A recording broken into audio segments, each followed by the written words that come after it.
Hello friends, स्वागत है आप सबका यूट्यूब चैनल स्टडी विद फारू में। मैं लेकर आई हूँ आपके लिए हिंदी पेडागोजी के इम्पोर्टेंट क्वेश्चन जो सीटेट के लिए बहुत ज़्यादा इम्पोर्टेंट हैं और एग्ज़ाम में आए हुए भी हैं, एमसीक्यू और पीवाईक्यू। इसलिए आप मेरी वीडियो को पूरा देखना, ये सीटेट के लिए बहुत ज़्यादा इम्पोर्टेंट हैं। आते हम अपने क्वेश्चन नंबर 1 पर। भाषा अर्जन के संबंध में कौन सा कथन सही नहीं है? ऑप्शन नंबर ए, सभी बच्चों में भाषा अर्जित की स्वाभाविक क्षमता होती है। ऑप्शन नंबर बी, भाषा अर्जन के लिए नियम सिखाए जाते हैं। ऑप्शन नंबर सी, भाषा अर्जन को सहज बनाने के लिए समृद्ध भाषिक परिवेश होना चाहिए।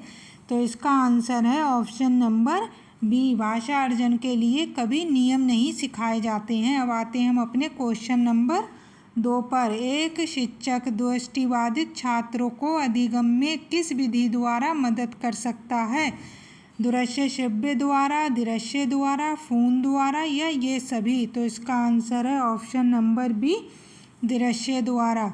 आते हैं अपने क्वेश्चन नंबर 3 पर। पठन कौशल से अभिप्राय है लिपि चिन्हों की पहचान, शब्दों को पढ़ाना, वाक्य को पढ़ाना या पढ़कर समझना? तो इसका आंसर है ऑप्शन नंबर डी, पढ़कर समझना। आते हैं अपने क्वेश्चन नंबर 4 पर।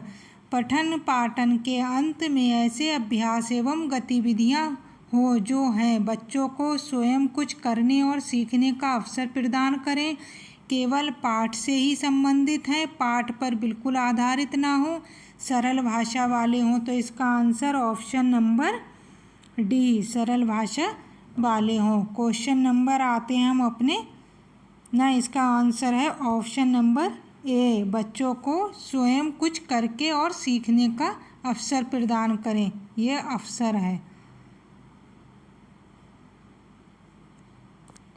आते हैं अपने क्वेश्चन नंबर 5 पर। कुछ प्राथमिक स्तर पर हिंदी भाषा विकास के लिए कौन सी गतिविधि उपयोगी नहीं हो सकती? ऑप्शन नंबर ए, पढ़ी गई कहानियों के समूह में नाटक रूपांतरण। ऑप्शन नंबर बी, विज्ञापन, पोस्टर, साइन बोर्ड, भाषा के अन्य उपयोगों का विश्लेषण करना। ऑप्शन नंबर 3, मुहावरों के अर्थ लिखवाकर वाक्य बनाना। ऑप्शन नंबर डी, सूचना डायरी लेखन, विज्ञापन लेखन अधिकार कार्य करना। तो इसमें नहीं पूछा है तो ये गलत हो जाएगा, मुहावरों के अर्थ लिखकर वाक्य बनाना नहीं है। क्वेश्चन नंबर आते हैं हम अपने 6 पर। पूरक पठन सामग्री का उद्देश्य है भाषा की नियमबद्धता को सिखाना, शिक्षा की सहायता से बच्चों को पढ़ना सीखना, दूर गति के पाठन की योग्यता का विकास करना या सहपाठी की सहायता में पढ़ना सिखाना। तो इसका आंसर है ऑप्शन नंबर सी, द्रुत गति के पाठन की योग्यता का विकास करना। आते हैं अपने क्वेश्चन नंबर 7 पर। व्याकरण की शिक्षण की अपेक्षाकृत बेहतर विधि है आगमन विधि, निगमन विधि, सूत्र विधि या पुस्तक विधि? तो इसका आंसर है ऑप्शन नंबर आगमन विधि। आते हैं क्वेश्चन नंबर 8 पर। 8वीं कक्षा में पढ़ाने वाले आदित्य कागज़ पर लिखते समय बाएं हाथ को बढ़ाता चलता है, तो ये है भाषा में पिछड़ेपन का या डिसलेक्सिया या डिसग्राफिया या लेखन में पिछड़ेपन का? तो इसका आंसर है ऑप्शन नंबर ये, डिसग्राफिया है।